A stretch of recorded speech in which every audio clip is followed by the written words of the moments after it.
अस्सलाम वालेकुम गाइस, उम्मीद करता हूँ सब ठीक ठाक होंगे, खैर आफियत से होंगे। तो आज की अपनी इस वीडियो में हम जिस शेयर को डिस्कस करने वाले हैं वो है वेव्स सिंगर पाकिस्तान लिमिटेड।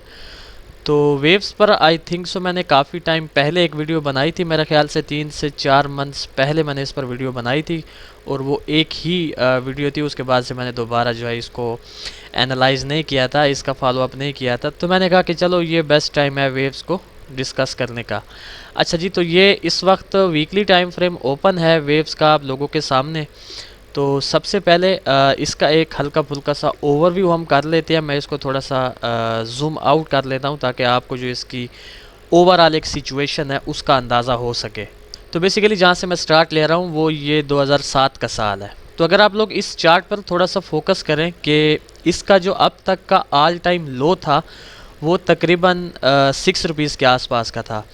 लेकिन अगर आप इस करंट सिचुएशन को देखें, यानी इस एरिया को अगर आप लोग देखें, तो इसने अपना ऑल टाइम लो भी ब्रेक कर दिया और ब्रेक करने के बाद दोबारा ये थोड़ी सी इसने अपसाइड की अपनी मूव भी हमें दिखाई है। तो ये एक बहुत मेजर फैक्टर है वेव्स के चार्ट में कि इसने अपना एक ऑल टाइम लो जो है वो ब्रेक कर दिया है according to its chart on investing.com। ठीक हो गया। इस चार्ट के मुताबिक इसने जो अपना ऑल टाइम लो था उसको इस एरिया पर, यानी रिसेंटली ही उसने जो है 2023 में अपने एक ऑल टाइम लो को यहाँ पर ब्रेक किया और ब्रेक करने के बाद जो है फिर दोबारा अपसाइड की जानिब चला गया है। और उसके अलावा इसमें जो इसने अपना अब तक का ऑल टाइम हाई क्रिएट किया है वो इसने 54.5 का किया है, यानी 54.50 रुपीज़ का। तो अगर मैं आप लोगों को यहाँ पर एक बॉक्स की सूरत में समझाऊँ तो ज़्यादातर वेव्स ने जिस एरिया में ट्रेड किया है वो ये वाला बॉक्स है। और जो इसने ऑलमोस्ट 2 बार अपना हाई क्रिएट किया है वो एक इसने क्रिएट किया था 47.79 रुपीज़ का, यानी ऑलमोस्ट आप 48 रुपीज़ इसको काउंट करें। और एक इसने यहाँ पर क्रिएट किया था 54.5 का।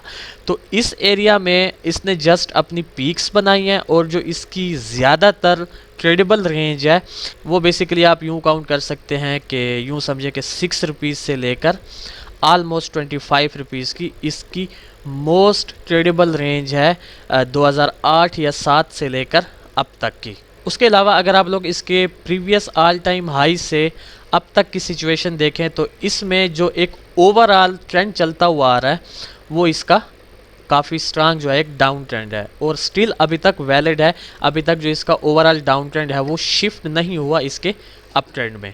अब इसकी करंट सिचुएशन को जो है वो थोड़ा सा डिस्कस कर लेते हैं। सबसे पहले इसके लेवल्स मैं आप लोगों के साथ शेयर करना चाहूँगा कि इसमें जो है एक शॉर्ट टर्म के लिए जो इसका सबसे मेजर रेजिस्टेंस बन रहा है वो 13 रुपीज़ का है।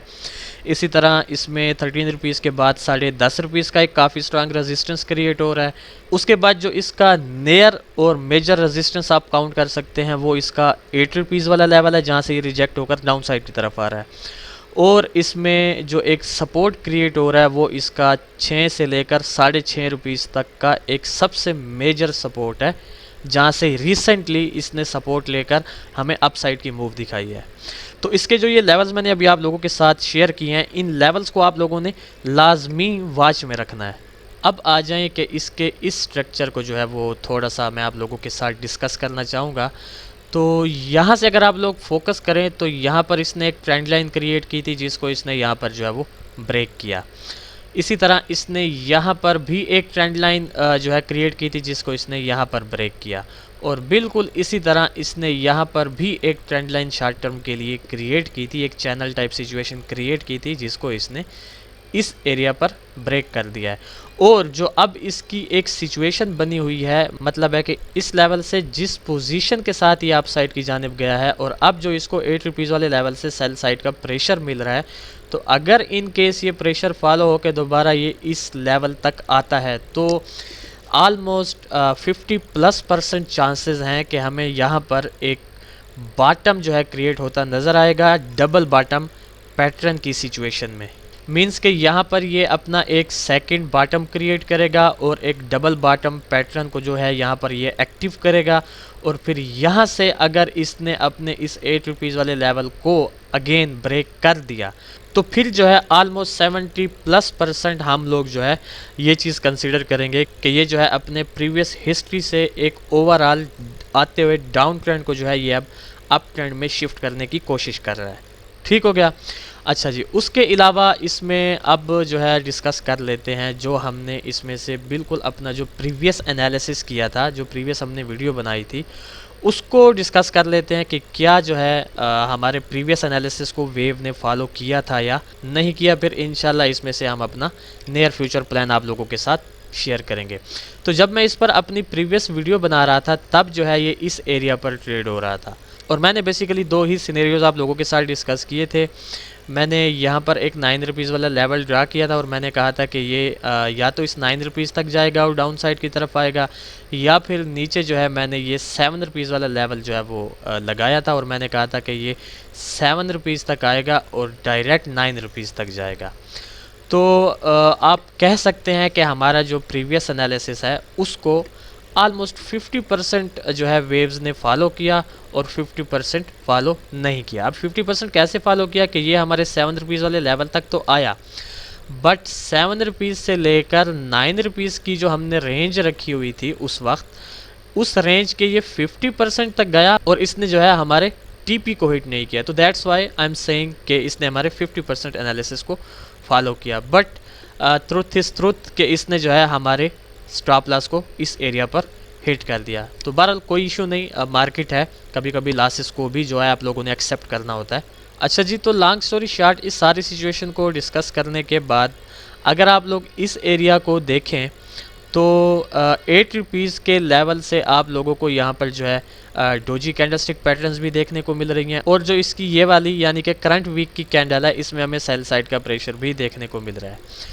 तो मेरे ख्याल से मैं इसको 7 रुपीज़ पे ये इस वक्त ट्रेड हो रहा है, तो मैं इसको जो है सीधा या 6 रुपीज़ तक या 6.5 तक, ये बेसिकली एक सपोर्ट जोन है 6 से 6.5 का, तो मैं 6 से 6.5 के जोन के अंदर इसको जो है वो कंसीडर कर रहा हूँ आता, और उसके बाद फिर मैं यहाँ से दोबारा जो है इसको 8 रुपीज़ के लेवल तक जाता एक्सपेक्ट कर रहा हूँ। ये इसमें एक सिनेरियो बनने के चांसेस हैं। अब इसमें से जो एक सेकंड सिनेरियो बन सकता है वो ये है कि अगर ये 8 रुपीज़ वाले लेवल तक आने के बाद, यानी कि ये यहाँ से डाउन साइड की तरफ आए और फिर जब दोबारा ये 8 रुपीज़ के लेवल तक जाए, और फिर जब आपको इस 8 रुपीज़ वाले लेवल से रिजेक्शन देखने को मिलती है, तो फिर इसके ये चांसेस भी बन सकते हैं। इसमें एक सेकंड सिनेरियो ये भी बन सकता है कि ये अपने इसी बॉटम पर जो है एक रेंज क्रिएट करे, और फिर उस रेंज क्रिएट करने के बाद ये अपनी उस रेंज को अपसाइड की जानिब ब्रेक करे, और अपसाइड जानिब ब्रेक करने के बाद जो है फिर हमें ये अपनी अपसाइड की मूव दिखाए। तो ये भी इसमें एक सेकंड सीन बनने के चांसेस हैं। अच्छा जी, अब मैं जल्दी से इन दोनों सिनेरियोज़ के ट्रेड प्लान्स आप लोगों के साथ डिस्कस कर लेता हूँ कि अगर आप लोग इस ब्लू एरो वाले सिनेरियो के साथ जाना चाहते हैं तो ऑब्वियसली आपने वेट करना है 6 से 6.5 के लेवल का। आप लोगों ने इसको यहाँ पर बाय करना है। आप लोगों का जो स्टॉप लॉस होगा वो 5 रुपीज़ का होगा, और आप लोगों का जो पहला टीपी होगा वो 8 रुपीज़ का होगा, और इनकेस अगर 8 रुपीज़ का लेवल ब्रेक हो जाता है तो फिर आपका नेक्स्ट टीपी 10.5 का होगा। और अगर आपको 8 रुपीज़ से अगेन रिजेक्शन देखने को मिलती है तो आपने अपने इस सेकंड सिनेरियो को फॉलो करना है। फिर आपने हमेशा जो बाइंग करनी है वो इस 6 से 6.5 वाले लेवल का वेट करके यहाँ पर जब मार्केट आए तो यहाँ पर आपने बाइंग करनी है। और अगेन सेम सिनेरियो, आपका जो स्टॉप लॉस होगा वो 5 रुपीज़ का, आपका पहला टीपी 8 रुपीज़ का, और जो सेकंड टीपी होगा वो 10.5 का होगा। ठीक हो गया। तो ये था बेसिकली एक शॉर्ट सा अपडेटेड एनालिसिस, एक फॉलो अप वेव्स के शेयर पर। तो देखते हैं कि नियर फ्यूचर वेव्स जो है हमारे इन दो मूव्स में से किस मूव को फॉलो करता है। फिर इंशाल्लाह नेक्स्ट वीडियो में आप लोगों के साथ मुलाकात होगी। तब तक के लिए अपना ख्याल रखें, खुश रहें, अल्लाह हाफिज़, अस्सलाम वालेकुम।